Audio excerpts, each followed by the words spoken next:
ingatan kita bagaimana 4 pasang pebulu tangkis di cabang ganda putri dari Cina, Korea Selatan, dan Indonesia didiskualifikasi karena dituding-tuding bermain asal-asalan untuk menghindari lawan-lawan tangguh di babak selanjutnya. Skandal olahraga tersebut bukanlah yang pertama dan satu-satunya. Walau dalam olahraga nilai sportivitas harusnya dijunjung tinggi, namun ternyata ada saja pihak-pihak tertentu yang berbuat kecurangan agar dapat meraih kemenangan. Tetapi layaknya bau bangkai yang tidak dapat disembunyikan, kecurangan demi kecurangan di lapangan olahraga itu pun akhirnya terkuak juga. Bahkan banyak di antara kasus kecurangan tersebut justru mempermalukan dan merugikan diri sendiri. Dari banyak skandal di dunia olahraga tersebut, berikut On The Spot merangkum dalam 7 skandal olahraga yang menggemparkan.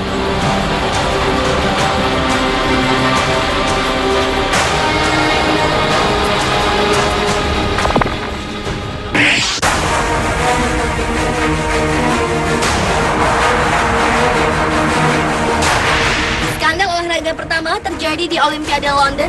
Belum lama pesta olahraga sedunia itu dibuka, catatan buruk sudah dicoreng juara dunia lompat tinggi asal Yunani, Dimitris Chondrokoukis.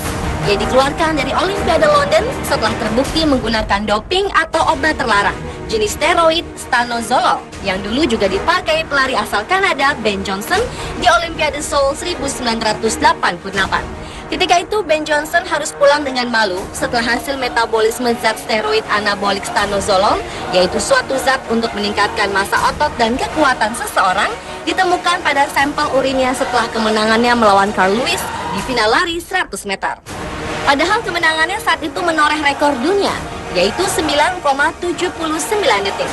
Setelah dilarang tampil selama 2 tahun, Ben Johnson yang sempat dijuluki Fantastic ini kembali bertanding, tetapi kembali juga dihukum seumur hidup setelah ditemukan terlalu banyak hormon laki-laki testosteron di tubuhnya akibat penggunaan doping.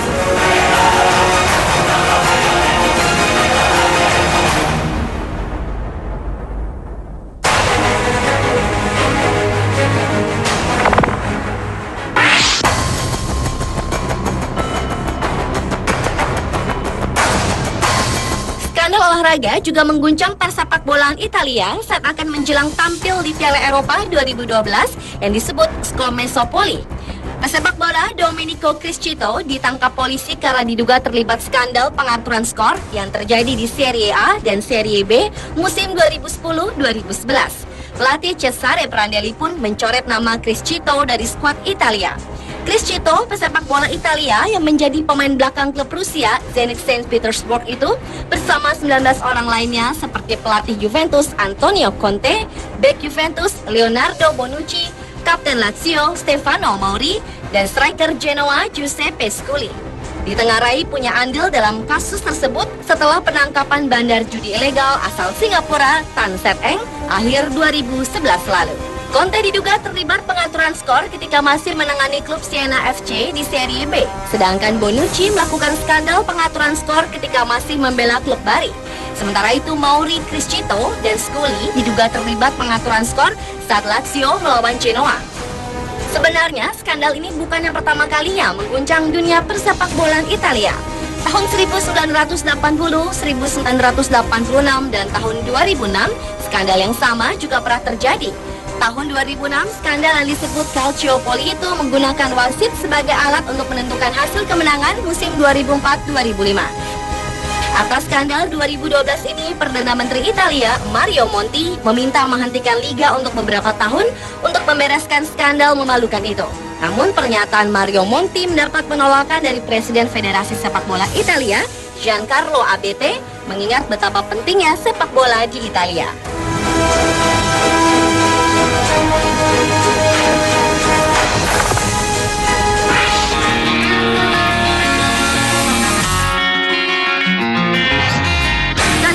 Menggemparkan berikutnya terjadi pada final tinju di Olimpiade Seoul 1988. Petinju Amerika Serikat Roy Jones Jr. mencatat 86 pukulan terhadap lawannya, petinju asal Korea Selatan Park Si-hun, yang hanya mencatat 32 pukulan. Namun ternyata Park dimenangkan dalam pertandingan itu. Tak lama setelah pengumuman itu, satu hakim mengakui bahwa keputusannya adalah sebuah kesalahan. Oleh sebab itu, Komite Olimpiade Internasional melakukan investigasi. 9 tahun setelah Olimpiade Seoul berlalu, yaitu tahun 1997, barulah terkuak bahwa para pejabat Korea Selatan telah menyuap hakim pertandingan saat itu. Namun sayang, keputusan Komite Olimpiade menetapkan bahwa Park Si-hun tetap berhak atas medali emasnya.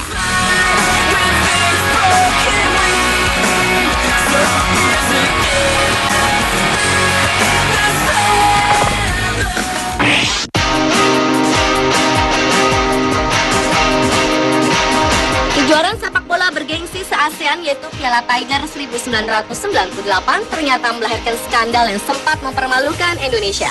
Pada pertandingan terakhir babak penyisihan grup antara Thailand dan Indonesia, ternyata kedua tim berusaha untuk tidak menjadi pemenang sebagai pencegahan bertemu tuan rumah Vietnam di semifinal. Karena saat itu timnas Vietnam sedang berjaya. Di babak pertama, tampak tim Indonesia maupun Thailand mencari kekalahan dengan bermain tanpa penyerangan yang berarti dan tanpa perlawanan. Memasuki babak kedua, barulah ada upaya untuk mencetak gol. Walaupun tampak para pemain bertahan di kedua tim, terkesan membiarkan gol terjadi di gawangnya. Mendekati akhir pertandingan, kedudukan tetap 2-2 untuk Indonesia dan Thailand. Tiba-tiba seorang pemain bertahan Indonesia, Mursyid Effendi yang sedang menguasai bola justru memasukkan bola ke gawang Indonesia sendiri. Dan pertandingan itu berakhir dengan skor 3-2 untuk Thailand. Indonesia memang berhasil menghindari Vietnam di semifinal karena bertemu Singapura, tetapi Indonesia tetap gagal menembus final. Kekalahan itu tidak seberapa memalukan dibanding skandal yang telah dilakukan Mursyid Effendi. Akibat tindakannya itu, Indonesia didenda oleh organisasi olahraga sepak bola dunia FIFA dan almarhum Rusdi Bahalwan, sang pelatih, serta Mursyid Effendi sendiri dilarang bermain di level internasional seumur hidup.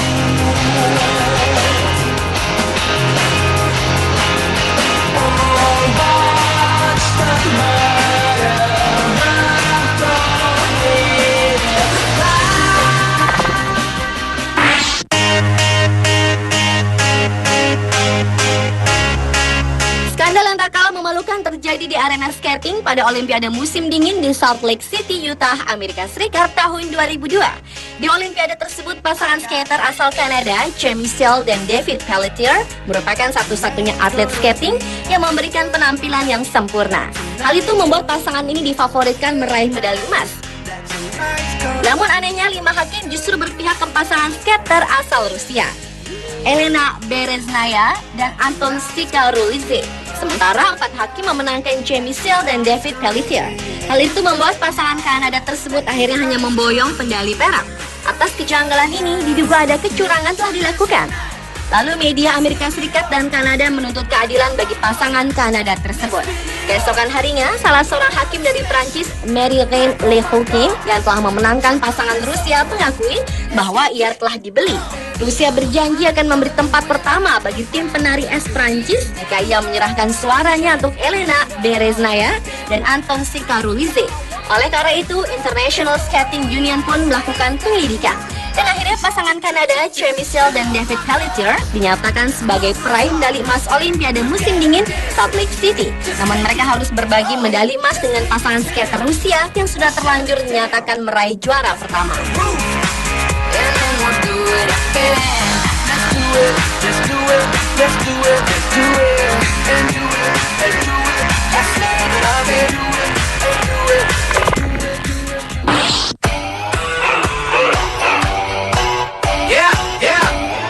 Skandal berikutnya terjadi di ajang Formula One Grand Prix Singapura September 2008 yang dikenal dengan istilah Crash Gate. Kemenangan Fernando Alonso dari tim Renault saat itu disinyalir melibatkan rekan timnya Nelson Piquet Jr. yang ditugaskan untuk menabrakkan mobilnya ke dinding pembatas agar Alonso memenangi lomba. 9 bulan kemudian, ayah Nelson Piquet Jr. mengungkapkan kepada FIA atau organisasi yang menaungi balap motor dunia bahwa anaknya diminta untuk sengaja mencelakai diri sendiri di GP Singapura 2008 itu. Setelah FIA melakukan penyelidikan, Nelson Piquet Jr. pun dipecat dari tim F1 Renault. Namun yang mengejutkan, ia mengaku bahwa kecelakaan di GP Singapura 2008 tersebut atas perintah bos Renault, Flavio Briatore, dan ketua direktur mesin, Pat Symonds. Pihak Renault tidak terima atas tudingan itu, lalu balik menuding bahwa mantan pembalapnya itu melakukan pemerasan dan mengajukan tuntutan hukum terhadap Nelson Piquet Jr. dan ayahnya.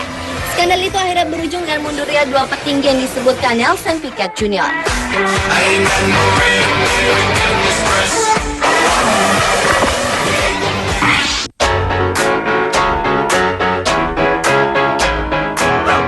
Skandal olahraga menggemparkan terakhir dialami Nancy Kerrigan, atlet ice skating asal Amerika Serikat. Pada tanggal 6 Januari 1994 saat sedang berlatih untuk kejuaraan figure skating Amerika Serikat di Detroit, Nancy dipukuli di bagian lutut oleh Shane Stam, orang suruhan mantan suaminya. Tindakan pencideraan itu dilakukan untuk menggagalkan ambisi Nancy yang menang difavoritkan untuk meraih medali emas Olimpiade musim dingin di Lillehammer, Norwegia di tahun yang sama. Pesaing Nancy yaitu Tonya Harding ternyata mengetahui rencana itu. Akhirnya Tonya juga ditangkap dan dihukum 3 tahun masa percobaan serta denda 160.000 US dollar. Untunglah kaki Nancy tidak cedera dan ia tetap mau bersaing di Olimpiade. Skandal itu menjadi yang paling dipublikasikan dalam sejarah Olimpiade. Oleh karena itu pertandingan Nancy Kerrigan dan Tonya Harding menjadi pertandingan yang paling banyak ditonton dalam Olimpiade Lillehammer. Nancy Kerrigan akhirnya berhasil memenangkan medali perak, sementara Tonya Harding berada di urutan ke-8.